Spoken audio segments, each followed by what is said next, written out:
Barefoot J's. I guess that's the name I have for them right now. They're basically a barefoot flip-flop type shoes, sandals with a grip sole. Like a Vibram type grip sole.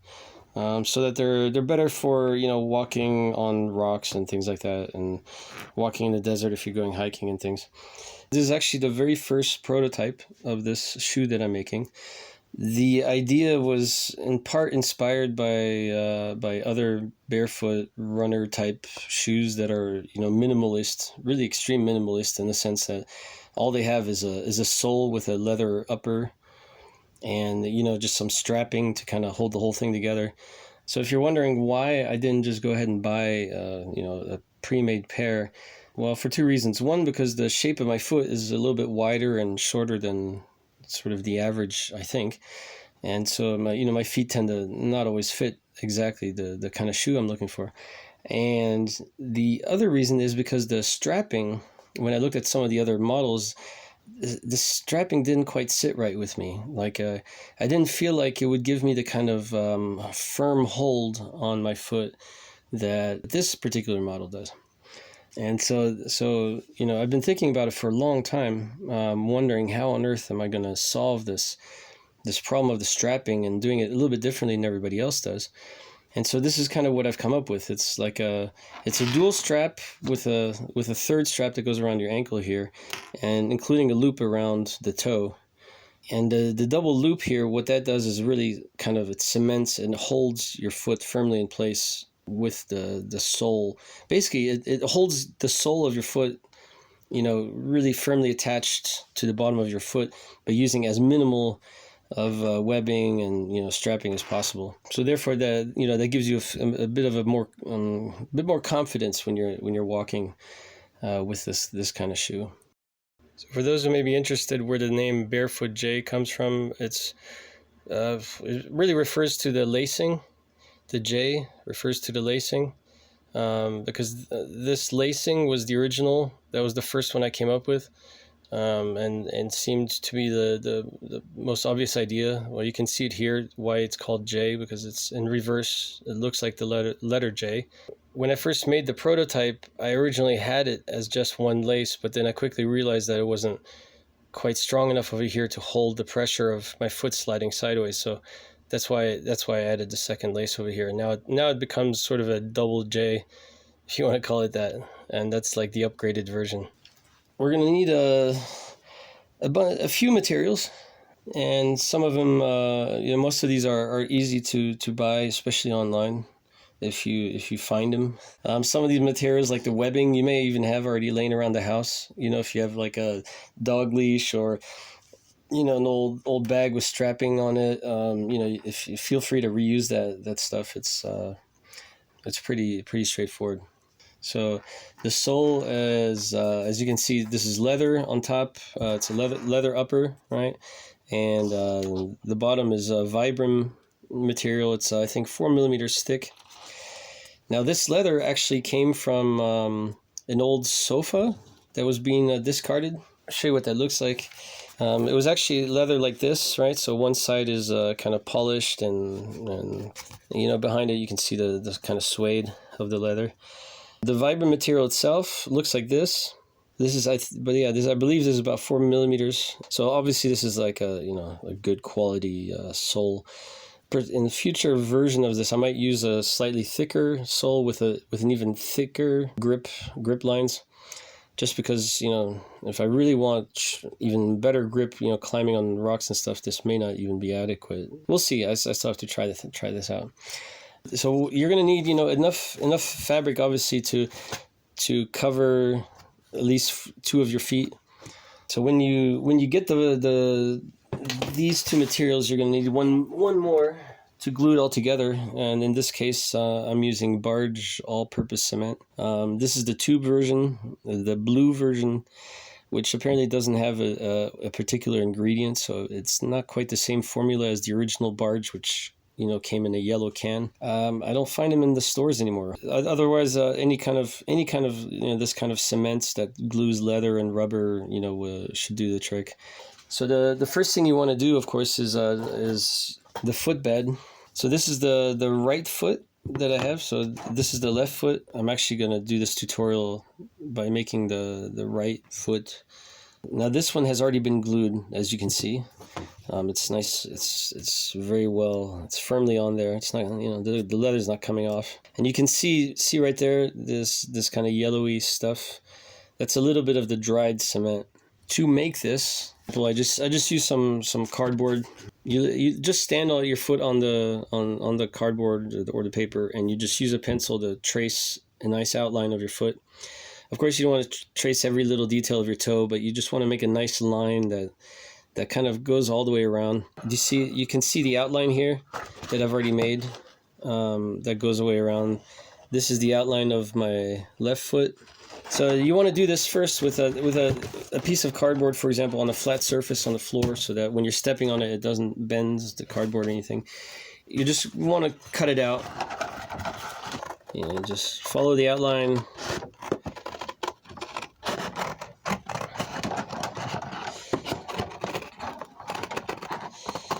I'm going a little bit slow, but that's okay. It's no rush.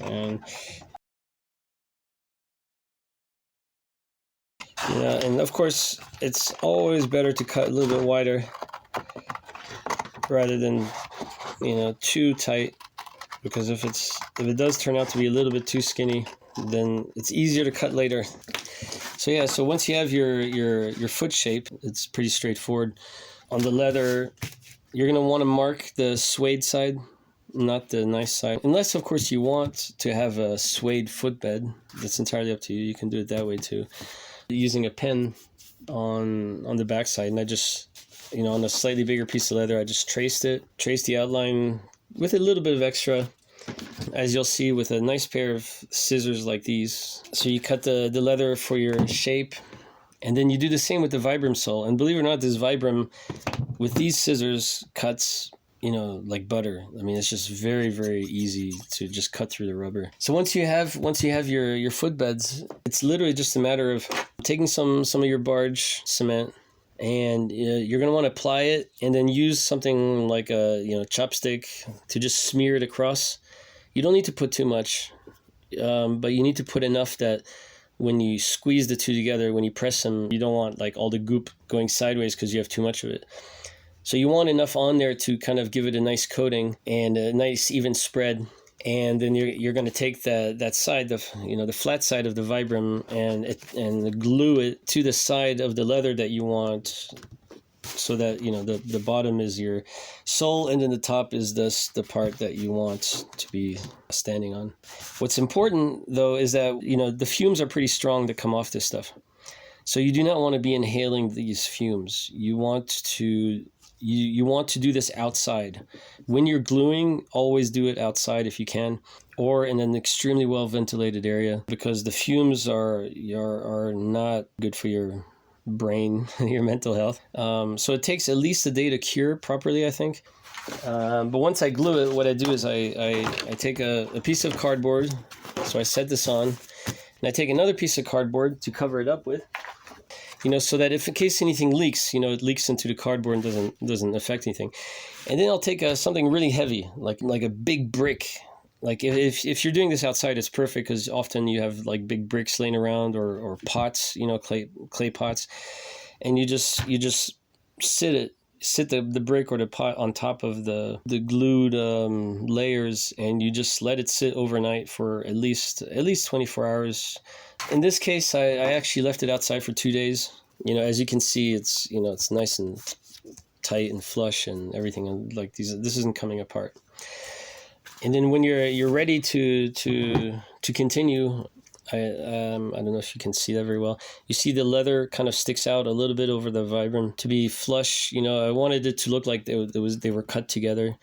So, you know, just as a last step before I work with this, I'm just going to trim that little bit of excess. So here's the final piece with the Vibram and the leather together, glued and cemented. Like I said, this would take you at least a day or two to complete when you count all the curing time that the cement glue needs. And one of the nice things about the cement glue is that look, it's it's extremely flexible. Once the bond is cemented, literally, it's not like it turns into one flat piece of hard glue or something, which some of the other glues may do. So before we continue, I wanted to make a point about some of the tools we're going to be using in the next part, because you're going to have some supplies on hand, of course, to finish this beyond the Vibram and the leather. You're going to need some webbing.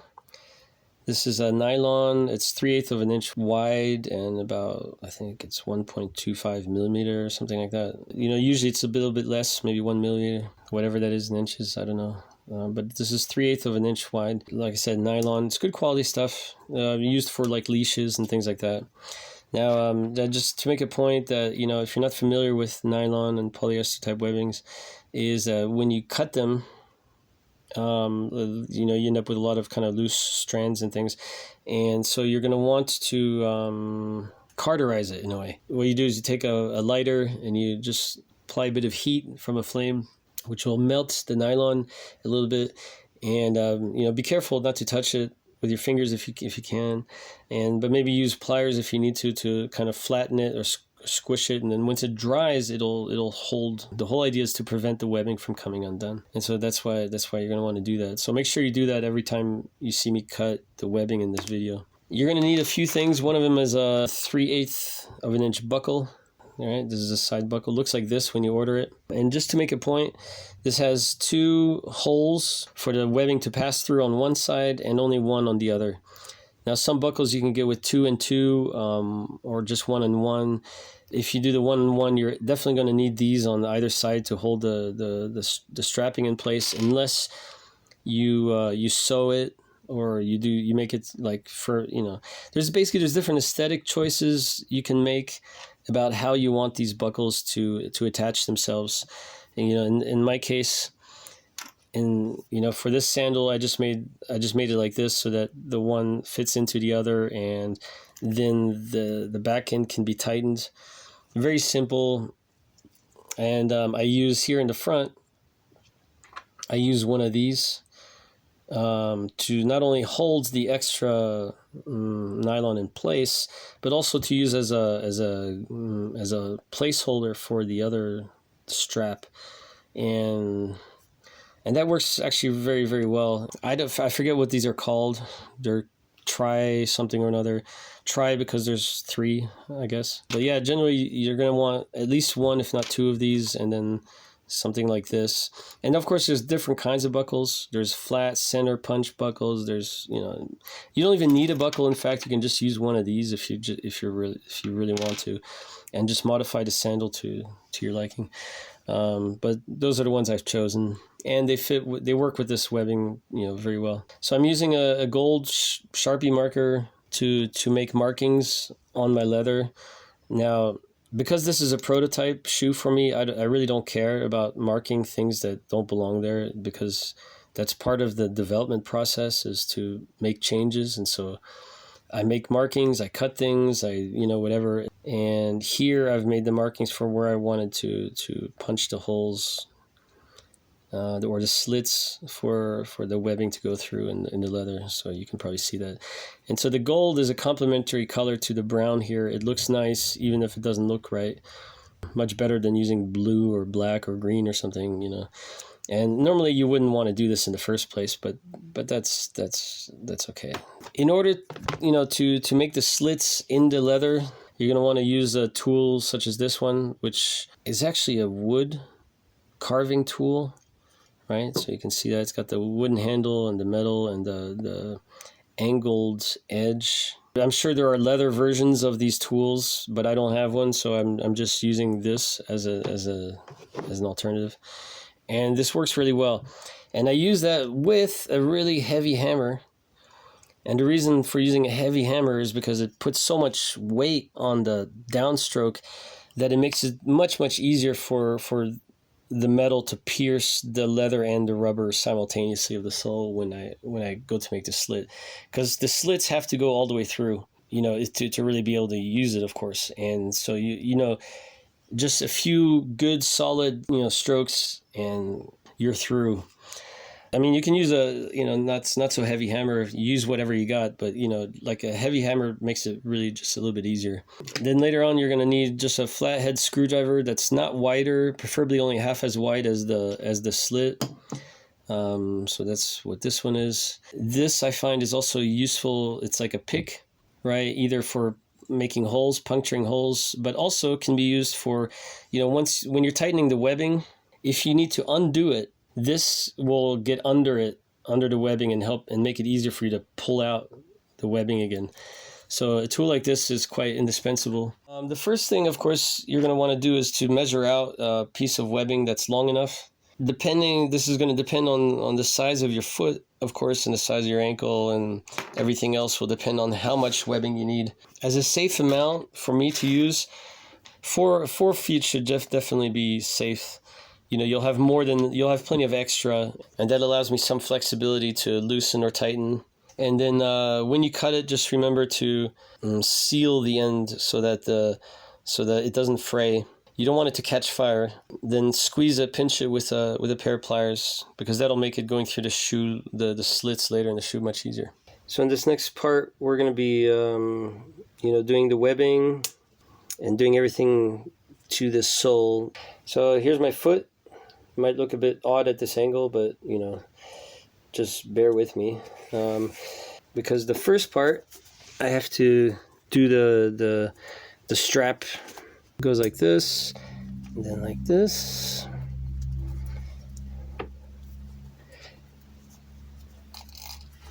and like this, around once. I don't know if I'm doing it in the right order or the easiest way, but this is the way I'm familiar with right now. You can use one of these just for the time being. All right, so here's the webbing around my foot. This is how I want it. You see that here? Right. So this is where the webbing goes. Then it goes under the foot, comes back around. And so right in the middle, right? That's where you kind of want it to go. And then go back underneath one for a second time. And coming back around the front here. And around the ankle. And then I'm going to go ahead and tighten that up just a little bit more. So that's the strapping, right? So that's how I want the webbing to be. But I want it to be on this sole. I want the two to be attached. The way to do this is I'm going to line up my foot so that it's perfectly aligned with the cutouts. You see the webbing comes around here, goes underneath the foot, and where I'm putting the marker, that's how the webbing is now traveling underneath the foot. So you're going to do one series of marks, 2 series, and then the 3rd series right here. Right? If you see how it is on the other side here, where the toe is, you have 1, 2, that is like right underneath the edges of the toe. Then you have over here where this webbing is, that'll be this one. And then where this webbing is, that'll be this one. On this side, that one is this, and that one is this one here. And so you want these marks. You want to basically place these marks. But when you mark them, you got to remember that one, even though my toe goes all the way to the edge, I need to mark it inside. So I need to leave enough room away from the edge so that the webbing can get a firm grip on the rubber without the rubber being too close to the edge that it might break.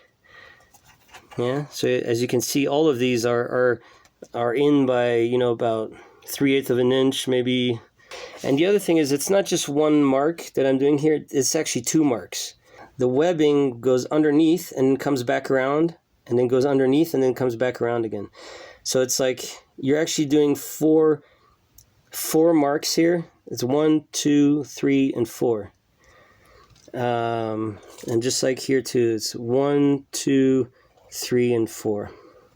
1, 2, 3, and 4. So in total, you're making 12 marks. Right, so you have 1, 2, 3, 4, 5, 6, locations where slits have to be made, but in each location you need 2 slits. And of course you want to be doing this standing up ideally, and I'm actually having to sit down to make this video. Yeah. So I'm going to mark it here. About. And then this one, I'm going to mark it there about. There about. There about. There about.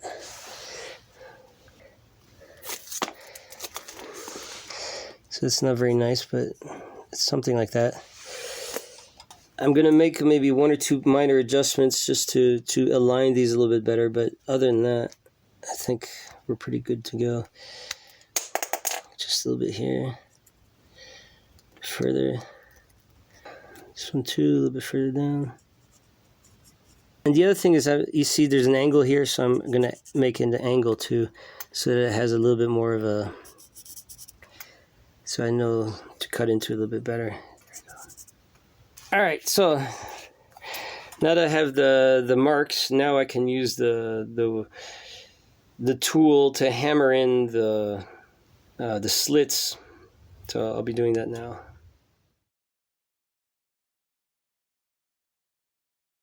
So this is the kind of fun part of the shoemaking process. We're going to be using this tool, big old heavy-duty hammer. I've got here just an extra bit of 2x4 that we're going to use as a block to punch into, and I've got the footbed with the markings, well, the kind of really rough markings that I'm going to hammer into. And then what I'm going to do is I'm going to make 1, 2, 3, 4.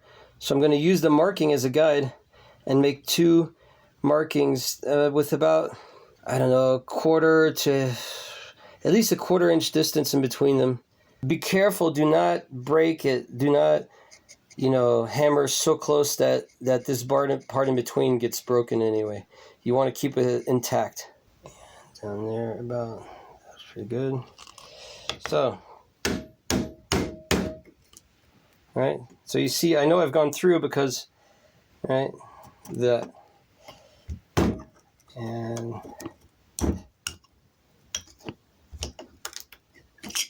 the second one, the inner one, I tend to kind of align a little bit more to the 3rd mark. So number 2 and 3 tend to be a little bit, I try and make a little bit more parallel. There we go, so something like that. If that's possible, not always.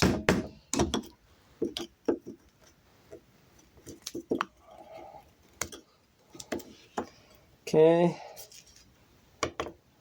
And again, this is a hobby shoe, so we're not,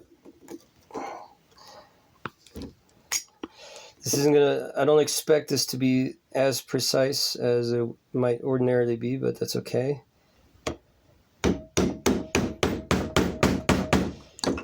Because just the fact that I know it works. There you go. All right, so you can barely see it. Like, you only see it when you kind of stretch the fabric out. You can see the markings there.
And again, I'm hammering a little bit deeper than I probably need to, but I want to make sure that this really goes all the way through to kind of stretch out the leather and the rubber a little bit. Yeah, I don't know if you can see that, but now I've got exactly 12 marks, just about in the location that I need them. All right, so we're back. Part, I don't know what, 4 or 5 now. We've got the sole with my ugly marks, but more importantly, we've got the 12 slits through which, we're going to run the webbing. You see how the webbing is sitting on top? Well, if you do it like that and you wear that over time, the webbing is just going to wear down over time, and it's going to snap, it's going to break, loose, get whatever. You don't really want that. And so what you're going to want to do is right where the 2 slits are, where the webbing will go in and then back out again, forming like a U like this, right? What you're going to want to do is to cut away any extra stepping or any of the extra tooth that is going to be in the way. Like right here, I can see there's a little tiny bit of tooth there sticking out. I don't know if you can see that. And so I'm going to cut that away so that when I run the webbing through, the webbing will sit basically like flush in between the grooves. So it won't be directly touching the ground if we can avoid it. Yeah, this diagram shows it quite clearly, I think. From the side view of the sole, if the lace comes up and over and around like this, that's no good. You want to cut the teeth that are in the way of the lace, and it's not much, it's just, in between the 2 slices. That means that when the lace comes up and around, it remains flush to where those teeth are. It doesn't, in other words, it won't be touching the ground, which will extend the life of the lace considerably. So here in this case, I'm just going to use the scissors because these are really good scissors. And I just bend, and where there's extra, I just cut away. I don't know if you can see that, but I've just cut away at the tooth a little bit.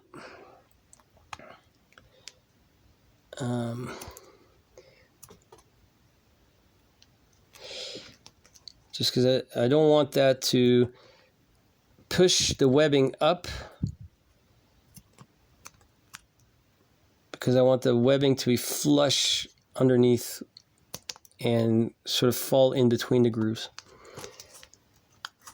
But of course, I'm doing that without cutting into the actual sole bed itself. I don't want to lose any integrity of the actual sole itself if I can avoid it.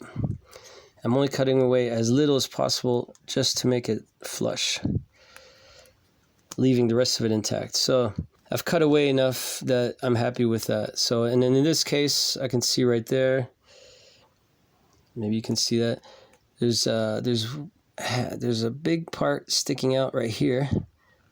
So I'm going to cut that away like this.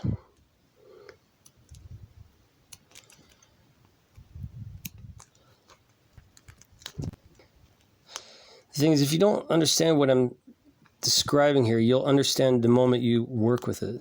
It's really obvious. All right, so that looks pretty good. And yeah, you want to do that for the other, where the other slits are as well. I know this might seem like a bit of a hassle, but it's one of those things that you kind of just have to do because it'll make it all just smoother and better, and your webbing won't wear down on you unexpectedly. Like, you don't have to replace the webbing like every 2 months because it's wearing down, right? I mean, you can, of course. And again, we're just cutting the stuff that sticks out. You can try using an X-Acto knife or something, but it just doesn't work, I don't think, very well. It's just, you need a good pair of scissors. It's so much easier. Yeah, again, be careful not to cut too deep. You don't want to actually cut something off that you want to be there.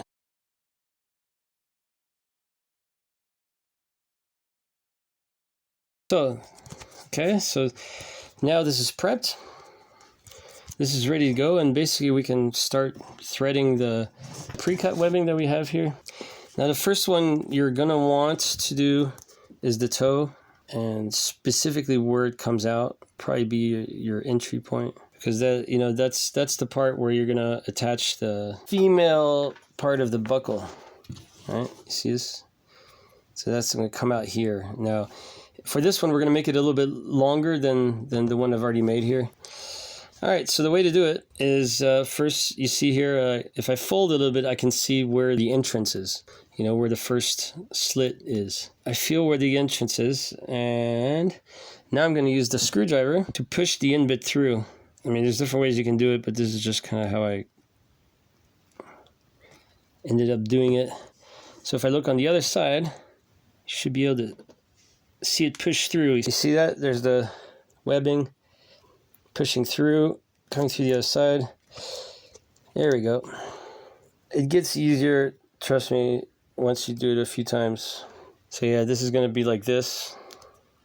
So I want to pull it through just a little bit more, just to have a bit of extra, because I want a little bit of extra, not too much, to the end of the heel. Okay, so now I'm gonna run it through the other holes too. Yeah, so I'm gonna come back onto the other side here. And now you got to make sure that you are always parallel. I've done this a few times by accident, because the last thing you want is a twist, right? So you want to make sure that your webbing is always like aligned and parallel with the next step, because if you twist it, you have to pull apart the webbing where you just put it in, and it's not always fun. You can see the groove, and I'm trying to fit that in. Again, there may be an easier way of doing this, but I don't have it, and because it's so tight. Come on. There we go. Whoops. This one took a little bit more effort. Oops. I think I'm getting tired because honestly, this was a lot easier earlier. So you see, I've got it through exactly the way I want it. So now I can just pull this through all the way and make sure it's not, folded over on the backside. All right, so, and look, number 1 and 2 going 1 to 2. And this is what it looks like on the surface, right? So if you do it nice and clean, that's what it should look like. Just to make a point, you can see now, we cut away a little bit of that part sticking out of that groove. And as you can see, it's now nice and flush. See that? Nice and flush. And so that's what you want. That's why we took that extra step earlier. So the next step, of course, is just to keep threading the rest. So I'll just keep doing this.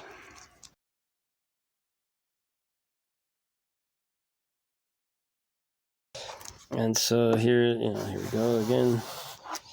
I'm just tired now. This was the last thing I was expecting to do today, is to make a how-to video, but I figured I might as well just do it and get it out of the way and get it over with, since I have the mojo to do it right now. If you need to grab pliers to pull it out, if you can't get a grip on it.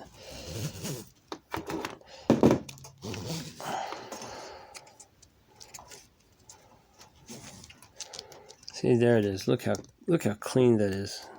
Beautiful, clean.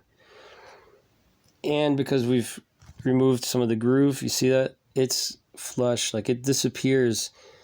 This is nice and clean.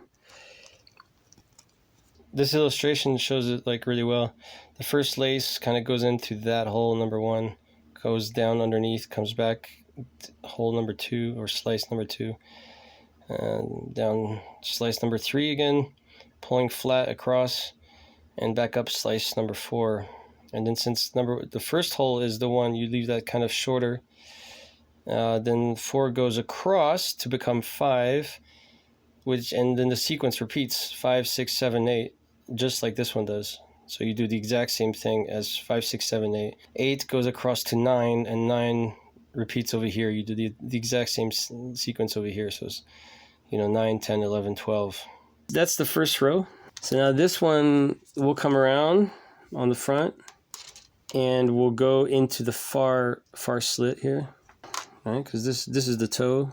Once I put this one in, we're gonna put it on my foot to get an idea of just how tight we want it. This one, I actually put it on my foot and I tightened it, and then that told me exactly how tight it should be. Because once it's in there, it's much harder to tighten it up a little bit, right? So you want it to be already kind of the way you want it. If the tip here, the end bit, because you're using the screwdriver to force it in, if it gets frayed, don't worry about it, because you can always cut off a little bit. Don't worry, like this little bit that you're pushing through, it's fine if it gets kind of wrecked, because that's kind of what it's there for. It's almost the sacrificial end bit that's taking one for the team so that the rest of the lace can get through. So once again, right, I'm pushing the lace through that slit. Just for ease, I'll use the pliers to grab it, pull it through. You can see that. I'm good. I do not want to move the camera again, so I'm just gonna quickly do it like this, quick and dirty. Put my foot on here, and tighten this kind of the way I want it. This should do it. Maybe just a nudge tighter. Because when it's tight, it'll like loosen it a bit, right? But if it's too loose, tightening it can be a little bit more difficult. So push it down. It's about 4.5. And so just check that. So again, when you do this, you're gonna want to put it on the floor. All right, so that's perfect. I actually loosened it a little bit. It was actually too tight. I don't know. Well, it could also be a little bit swollen because it's cooking in here. I've had to turn off the air conditioning because otherwise that's all you're going to hear on the sound. And it's at least 90, if not 95 degrees in here right now. So I'm trying to work quickly so that I don't have to be in here too long without it. But that's also contributing to my slowness right now, I would imagine. Yeah, so that's the second one. You're going in. Come on. Yeah, it's funny because when I threaded these earlier, it was like I got it done very, very quickly. And then I said, oh, how easy it is. And here I am now, it's taking 3 times longer. It looks twice as hard at least. All right. And you might wonder, like, well, why make it so tight? Well, you don't really want this loose.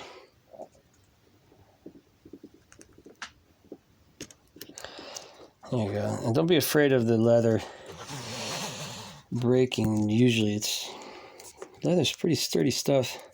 I mean, it'll cut easy and you can really harm it easily, but if you're just working with it for some reason, it just seems to take it. It's quite forgiving. All right. So this one, it's going to be the same story. You're going to want to, measure the strap. It's way too tight. I can't get my foot through that, so I kind of pull the wheel back a little bit. I want my foot to go in there.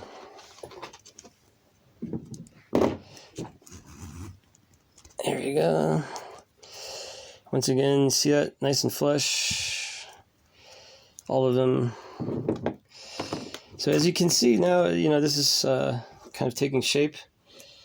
We're almost there, almost done. All right, just 2 more to go. I might as well just finish it, get out of the way, and then take a break. Oh, look at that one went pretty quickly.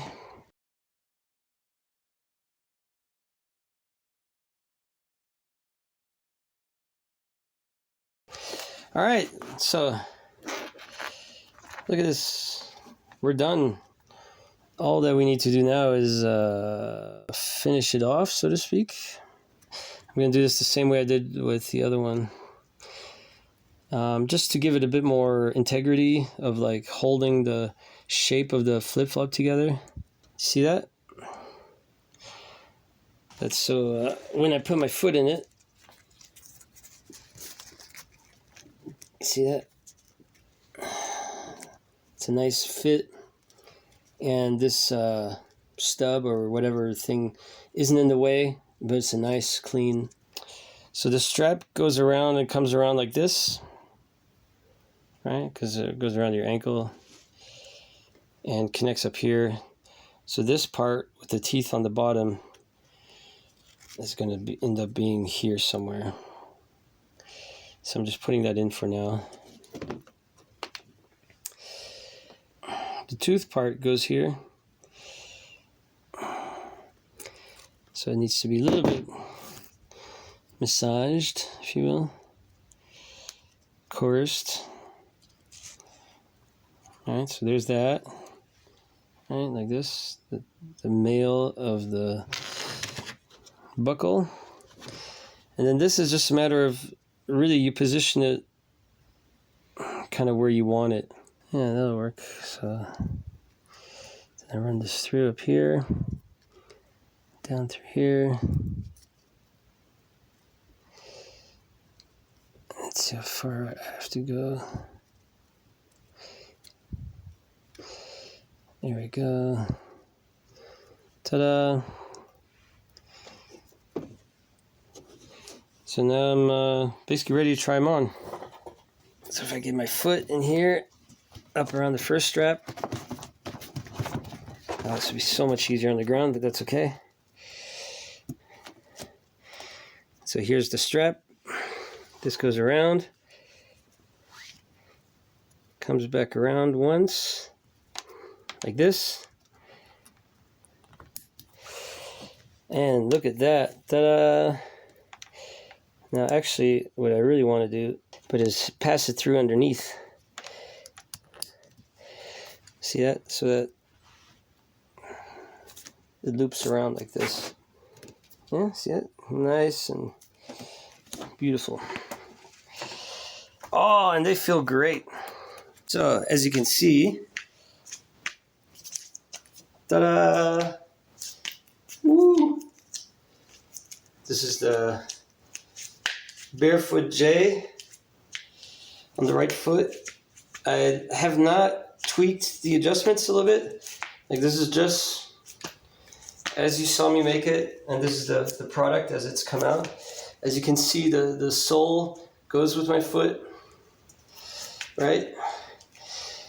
And then to take it off, all you got to do is you pinch here, unbuckle it. Takes no time, but this is a grip flop with a nice grip sole, and you can run in this probably. Hike, do whatever you want. So this is, I'm really happy with this. Anyway, thank you for watching. Good luck making your own, and yeah.